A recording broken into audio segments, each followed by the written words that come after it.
തൃശൂരിൽ വാഹന അപകടത്തിൽ 5 മരണം. തൃപ്രയാറിൽ ഉറങ്ങിക്കിടന്ന നാടോടികളുടെ ദേഹത്തുകൂടി തടി ലോറി കയറി ഇറങ്ങുകയായിരുന്നു. 5 പേർ തൽക്ഷണം മരിച്ചു എന്നാണ് അറിയുവാൻ സാധിച്ചിരിക്കുന്നത്. കൂടുതൽ വിശദാംശങ്ങളുമായി തൃശൂരിൽ നിന്നും സുനിൽ അരുമാനൂർ നമ്മളോടൊപ്പം ചേരുകയാണ്. സുനിൽ, എപ്പോഴായിരുന്നു ഈ ഒരു അപകടം? എന്താണ് സംഭവിച്ചത്? ഇപ്പോൾ എത്ര പേർക്ക് പരിക്കേറ്റു? എന്തൊക്കെയാണ് കൂടുതൽ വിശദാംശങ്ങൾ? ഇതൊരു പുലർച്ചെയാണ് അപകടം നടന്നിരിക്കുന്നത്. തൃശൂർ തൃപ്പയാർ നാട്ടികയ്ക്ക് സമീപമാണ് ഉറങ്ങിക്കിടന്ന നാടോടികൾക്ക് മേൽ തടി ലോറി പാഞ്ഞു കയറിയത്. 5 പേർ തൽക്ഷണം മരിച്ചു എന്നാണ് പോലീസ് ഇപ്പോൾ നൽകുന്ന വിവരം. കാരണം ഈ തൃപ്പയാർ രാമക്ഷേത്രത്തിലെ ഉത്സവവുമായി ബന്ധപ്പെട്ട് വിവിധ കച്ചവടങ്ങളിലായി വന്ന നാടോടി ആൾക്കാരാണ് ഇത്തരത്തിൽ റോഡിന്റെ സൈഡിൽ ഉറങ്ങിക്കിടന്നത് എന്നാണ് പോലീസ് പറയുന്നത്. ഇവർക്ക് നേരെ നിയന്ത്രണം വിട്ട തടിലോറി പാഞ്ഞു കയറുകയായിരുന്നു എന്നും പോലീസ് പറയുന്നുണ്ട്. 8 പേർക്ക് പരിക്കേറ്റതായിട്ടാണ് ഇപ്പോഴത്തെ വിവരം. ഇവരെ സമീപത്തെ ആശുപത്രിയിൽ പ്രവേശിപ്പിച്ചിട്ടുണ്ട്. കണ്ണൂരിലേക്ക് തടി കയറ്റി പോയിരുന്ന ലോറിയാണ്, ഇതര സംസ്ഥാനത്ത് നിന്ന് വന്ന ലോറിയാണ്. കണ്ണൂരിലേക്ക് തടി കയറ്റി കൊണ്ടുപോയ ലോറിയാണ് ഇത്തരത്തിൽ പാഞ്ഞു കയറി ദാരുണമായ 5 പേരുടെ ജീവനെടുത്ത ദാരുണമായിട്ടുള്ള സംഭവം ഉണ്ടായിട്ടുള്ളത്. സംഭവത്തിൽ ഇപ്പോൾ കൂടുതൽ പേർക്ക് അപകടം പരിക്കേറ്റിട്ടുണ്ടോ എന്നുള്ള സംബന്ധിച്ച് ഇപ്പോൾ പോലീസ് പരിശോധന നടത്തുകയാണ്. ഇവരെ തിരിച്ചറിയാൻ സാധിച്ചിട്ടില്ല. വാഹനം കയറി ഇറങ്ങിയ നിലയിലായതുകൊണ്ട് തന്നെ തിരിച്ചറിയാനും ഇപ്പോൾ സാധിച്ചിട്ടില്ല. മറ്റ് പരിശോധനകളും മറ്റ് നടപടികളും പോലീസ് ഇപ്പോൾ നടത്തിക്കൊണ്ടിരിക്കുകയാണ്. സുനിൽ, നിയന്ത്രണം വിട്ട് ഈ ഒരു ഉറങ്ങിക്കിടന്നവരുടെ ദേഹത്തേക്ക് തടിലോറി പാഞ്ഞു കയറുകയാണെന്നാണല്ലോ പറഞ്ഞത്. ഈ ഡ്രൈവറെ അറസ്റ്റ് ചെയ്യുകയോ അല്ലെങ്കിൽ അത്തരത്തിലുള്ള ലോറി കസ്റ്റഡിയിലെടുക്കുക തുടങ്ങിയ പോലീസ് നടപടിക്രമങ്ങൾ എത്രത്തോളമായിട്ടുണ്ട്? സുധുരി, ലോറി ഇപ്പോൾ കസ്റ്റഡിയിൽ എടുത്തിട്ടുണ്ട്. ഡ്രൈവറെയും കസ്റ്റഡിയിൽ എടുത്തു എന്നാണ് പോലീസ് പറയുന്നത്. കാരണം രാത്രിയായിരുന്നു. അപ്പോൾ ഈ സൈഡിൽ കിടന്നിരുന്ന ആളുകളെ കണ്ടില്ല എന്നാണ് ഈ വാഹനത്തിൽ ഉണ്ടായിരുന്ന ആൾ പറഞ്ഞതെന്നാണ്. അതായത് ഡ്രൈവർ ആണ് എന്നാണ് പോലീസ് പറയുന്നത്. പറഞ്ഞത് ഇത്തരത്തിൽ വേഗത്തിൽ വരികയായിരുന്നത് കൊണ്ട് ശ്രദ്ധിച്ചില്ല എന്നാണ് പറയുന്നത്. പക്ഷേ നിയന്ത്രണം വിട്ടതാണ് ലോറി എന്നും ഡ്രൈവർ പറയുന്നുണ്ട്. കാരണം വളരെയധികം ദൂരത്തേക്ക് വരുന്ന സമയത്ത് തന്നെ ചിലപ്പോൾ ഡ്രൈവർ ഉറങ്ങിപ്പോകാനുള്ള ഒരു സാധ്യതയും പോലീസ് തള്ളിക്കളയുന്നില്ല. എന്നാലും വലിയ രീതിയിലുള്ള ഒരു ദാരുണമായിട്ടുള്ള സംഭവമായി തന്നെയാണ് പോലീസ് ഈ സംഭവത്തെ കാണുന്നത്. കാരണം 5 പേരാണ് തൽക്ഷണം മരിച്ചിരിക്കുന്നത്. അതുകൊണ്ട് തന്നെ ഈ വിഷയത്തിൽ പോലീസ് ശക്തമായിട്ടുള്ള നടപടികളിലേക്കായിരിക്കും പോകുന്നത്. സ്ഥലത്ത് കൂടുതൽ പരിശോധന നടത്തുകയും അതുപോലെ തന്നെ മറ്റുള്ളവർ ഇതിനകത്ത് അപകടത്തിൽപ്പെട്ടിട്ടുണ്ടോ എന്നുള്ളത്. കാരണം ഈ ലോറി പാഞ്ഞു വരുന്ന ഒരു സാഹചര്യത്തിൽ ഏതെങ്കിലും തരത്തിൽ മറ്റുള്ളവർ അപകടത്തിൽപ്പെട്ട് മാറിക്കിടക്കുന്നു എന്നുള്ള സംബന്ധിച്ചുള്ള കാര്യങ്ങളും ഇപ്പോൾ പോലീസ് പരിശോധിക്കുകയാണ്.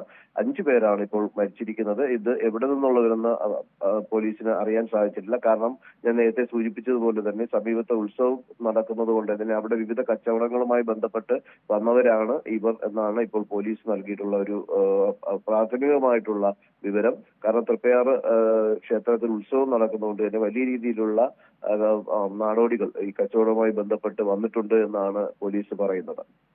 സുനിൽ, വളരെയധികം ദാരുണമായ ഒരു സംഭവമാണ് നടന്നിരിക്കുന്നത്. ഉറങ്ങിക്കിടന്ന നാടോടികളുടെ ദേഹത്തൂടെ ഈ ഒരു ലോറി കടന്നു കയറുമ്പോൾ നമുക്ക് ഊഹിക്കാവുന്നതേ ഉള്ളൂ അവിടുത്തെ ഇപ്പോഴത്തെ നിലവിലത്തെ ഒരു സാഹചര്യം. വളരെയധികം ആളുകളും മറ്റും കൂടിയിട്ടുണ്ടാകും. സുനിൽ, ഈ ഒരു ക്ഷേത്ര ഉത്സവവുമായി ബന്ധപ്പെട്ട് അവിടെ കച്ചവടത്തിനെത്തിയ നാടോടികളാണോ? ഇത്തരത്തിലുള്ള കച്ചവടം നടത്താൻ വേണ്ടിയിട്ട് മറ്റ് സംസ്ഥാനങ്ങളിൽ നിന്നും എത്തിയവരാണെന്ന് ഏത് സംസ്ഥാനക്കാരാണ്? ഇത്തരത്തിലുള്ള എന്തെങ്കിലും വിശദാംശങ്ങൾ നമുക്ക് അവിടെ നിന്ന് ലഭ്യമായിട്ടുണ്ടോ? അത്തരം കാര്യങ്ങൾ, അതായത് ഈ ക്ഷേത്രത്തിൽ കച്ചവടവുമായി ബന്ധപ്പെട്ടെത്തിയവരാണ് ഇത്രയും അധികം ആളുകളെന്നാണ് പറയുന്നത്. കാരണം കഴിഞ്ഞ 2 ദിവസമായിട്ട് ഈ തൃപ്പയാർ ക്ഷേത്രത്തിൽ ഉത്സവം നടക്കുന്നതുകൊണ്ട് തന്നെ അവിടെ വിവിധ വഴിയോര കച്ചവടങ്ങളുമായി ബന്ധപ്പെട്ട് നിരവധി നാടോടികൾ എത്തിയിട്ടുണ്ട് എന്നാണ് പോലീസിന് ഇപ്പോൾ ലഭിച്ചിരിക്കുന്ന വിവരം. അവര് ഈ കച്ചവടം പൂർത്തിയാക്കി റോഡ് സൈഡിൽ കിടന്ന് ഉറങ്ങുന്നതായിരുന്നു എന്നാണ് പോലീസ് പറയുന്നത്. അത്തരത്തിൽ ആണ് ഈ അപകടം സംഭവിച്ചിട്ടുള്ളതെന്നും പോലീസ് വ്യക്തമാക്കുന്നുണ്ട്. ഇവർ എവിടത്തുകാരാണ് എന്നുള്ള സംബന്ധിച്ചൊക്കെ ഇനി കുറച്ച് കഴിഞ്ഞ ശേഷം മാത്രമേ ഇവരോടൊപ്പം ഉണ്ടായിരുന്നവർ ആരെങ്കിലും ഉണ്ടെങ്കിൽ അവരിൽ നിന്ന് മാത്രമേ അത്തരം സ്ഥിരീകരണങ്ങൾ ലഭ്യമാവുകയുള്ളൂ. ഏതായാലും ഇപ്പോൾ രക്ഷാപ്രവർത്തനം, അതായത് പരിക്കേറ്റവര് കൂടുതൽ പേരുണ്ടെങ്കിൽ അവരെ ആശുപത്രിയിൽ എത്തിക്കുന്നതിന് വേണ്ടിയിട്ടുള്ള നടപടികളുമായിട്ടാണ് പോലീസ് ഇപ്പോൾ പോകുന്നത്. സ്ത്രീകളും കുട്ടികളും ഇതിനകത്തുണ്ടായിരുന്നു എന്നുള്ളത് വളരെ ദാരുണമായിട്ടുള്ള സംഭവമാണ് നമുക്ക് പറയേണ്ടി വരിക. അതിൽ മരിച്ചവരിൽ കുട്ടികളില്ല എന്നാണ് ഇപ്പോൾ പറയുന്നത്. മറ്റ് വിശദാംശങ്ങൾ കൂടുതൽ പരിശോധനയ്ക്ക് ശേഷം മാത്രമേ പോലീസ് നൽകുകയുള്ളൂ. സുനിൽ, ഈ ഒരു ഇത്തരത്തിൽ ഞാൻ ആ ഒരു ചോദ്യത്തിലേക്കായിരുന്നു കടന്നത്. കാരണം എന്താണെന്നറിയാം, പലപ്പോഴും നമ്മൾ കണ്ടിട്ടുള്ളതാണ് ഈ നാടോടി കൂട്ടങ്ങളിൽ സ്ത്രീകളും കുട്ടികളും എല്ലാവരും ഉൾപ്പെടുന്ന ഒരു ഗ്രൂപ്പായിട്ടായിരിക്കും അവർ ഇത്തരത്തിലുള്ള ക്ഷേത്രങ്ങളിൽ അല്ലെങ്കിൽ പെരുന്നാളുകളിലും മറ്റും എത്തുക. അപ്പം ഇതിലിപ്പോൾ കുഞ്ഞുങ്ങൾ ഉണ്ടായിട്ടില്ല എന്നാണ് നമുക്ക് അറിയുവാൻ സാധിച്ചിരിക്കുന്നത്. ഒരു കാര്യം കൂടി ചോദിച്ചോളട്ടെ, ഈ ഒരു ഡ്രൈവറിനെ ഇത്തരത്തിലുള്ള മെഡിക്കൽ പരിശോധനയ്ക്ക് മറ്റും വിധേയമാക്കിയിട്ടുണ്ടോ? മദ്യപിച്ചിട്ടാണോ? അത്തരത്തിലുള്ള എന്തെങ്കിലും കാരണങ്ങൾ ഈ ഒരു അപകടത്തിൻ്റെ പിന്നിലുണ്ടോ? അത്തരത്തിലുള്ള മെഡിക്കൽ പരിശോധന അങ്ങനെയുള്ള കാര്യങ്ങൾ നടക്കുന്നുണ്ടോ ഇപ്പോൾ? അത്തരം കാര്യങ്ങളിലേക്ക് പോലീസ് കടന്നിട്ടില്ല. കാരണം പോലീസ് ഇപ്പോൾ ആദ്യം ചെയ്യുന്നത് ഈ ഗുരുതരമായ പരിക്കേറ്റ ആളുകളുണ്ട്. അപ്പൊ അവര് രക്ഷിക്കുന്നതിന്റെ ഭാഗമായി ആശുപത്രികളിൽ എത്തിക്കുക. അതോടൊപ്പം തന്നെ ഈ മൃതദേഹം ഇവിടുന്ന് ഇത്തരത്തിൽ റോഡിലാണ് ഇപ്പോൾ ഉള്ളത്. അപ്പൊ ആ കാര്യങ്ങളിലുള്ള ആശുപത്രിയുമായി ബന്ധപ്പെട്ട് ഫയർഫോഴ്സ് വന്നിട്ടുണ്ട്, ആംബുലൻസ് വന്നിട്ടുണ്ട്. അപ്പൊ അവര് ഈ മൃതദേഹം ഇവിടെ നിന്ന് പരിശോധനകൾ നടത്തി മാറ്റണം. അത്തരം നടപടികളിലോട്ടാണ് പോകുന്നത്. ഡ്രൈവർ കസ്റ്റഡിയിൽ ഉണ്ട് എന്നാണ് ഇപ്പോൾ പ്രാഥമികമായി നൽകുന്നത്. ഇത് സ്ഥിരീകരിച്ചിട്ടില്ല. കാരണം ഇതിനകത്ത് കൂടുതൽ നടപടിക്രമങ്ങളിലേക്ക് പോകേണ്ടതുണ്ട്. അതുകൊണ്ട് തന്നെ ഇത്തരത്തിൽ പരിശോധനകൾ നടത്തേണ്ടതുണ്ട്. ഡ്രൈവർ മദ്യപിച്ചിരുന്നു എന്നുള്ളത് നാട്ടുകാർ, ഈ സമീപവാസികൾ പറയുന്നുണ്ട്. ഈ അപകടം കണ്ടുവന്നവർ പറയുന്നുണ്ട്. അപ്പൊ അത്തരം കാര്യങ്ങൾ പരിശോധിച്ചിട്ടുണ്ടോ അല്ലെങ്കിൽ പരിശോധിക്കാൻ കൊണ്ടുപോയിട്ടുണ്ടോ എന്നുള്ളത് പോലീസ് ഇനി സ്ഥിരീകരിച്ച് ഔദ്യോഗികമായി പറഞ്ഞാൽ മാത്രമേ നമുക്ക് അതിനകത്ത് ഒരു വ്യക്തത വരികയുള്ളൂ. ഇപ്പോൾ നാട്ടുകാർ പറയുന്ന വിവരം അനുസരിച്ച് ഡ്രൈവർ മദ്യപിച്ചിട്ടുണ്ടായിരുന്നു എന്നുള്ളതാണ്. ഈ നാട്ടികയിലുള്ള നാട്ടുകാർ തന്നെ പറയുന്നത് അത്തരത്തിൽ ആണ്. അപ്പൊ അങ്ങനെ ഒരു സാഹചര്യം വരുമ്പോൾ തന്നെ തീർച്ചയായും ഇതിന്റെ ഗുരുതരാവസ്ഥ അല്ലെങ്കിൽ ഇതിന്റെ കുറ്റകൃത്യത്തിന്റെ വ്യാപ്തി വർദ്ധിക്കുന്ന തരത്തിലേക്കാണ് കാര്യങ്ങൾ പോകുന്നത്. അപ്പൊ അത് പരിശോധിക്കണം. മെഡിക്കൽ എടുത്തിട്ടുണ്ടോ എന്നുള്ള കാര്യങ്ങളിലൊക്കെ ഒരു സ്ഥിരീകരണം വരണം. അതെന്തായാലും അല്പസമയത്തിന് തന്നെ ഉണ്ടാകും.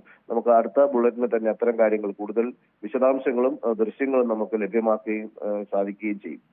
വ്യക്തമാണ് സുനിൽ. വാഹന അപകടത്തിൽ, തൃശ്ശൂരിൽ നടന്ന വാഹന അപകടത്തിൽ 5 പേർ മരണപ്പെട്ടു എന്നാണ് അറിയുവാൻ സാധിച്ചിരിക്കുന്നത്. 8ഓളം പേർക്ക് പരിക്ക് പറ്റി എന്നും അറിയുവാൻ സാധിച്ചിട്ടുണ്ട്.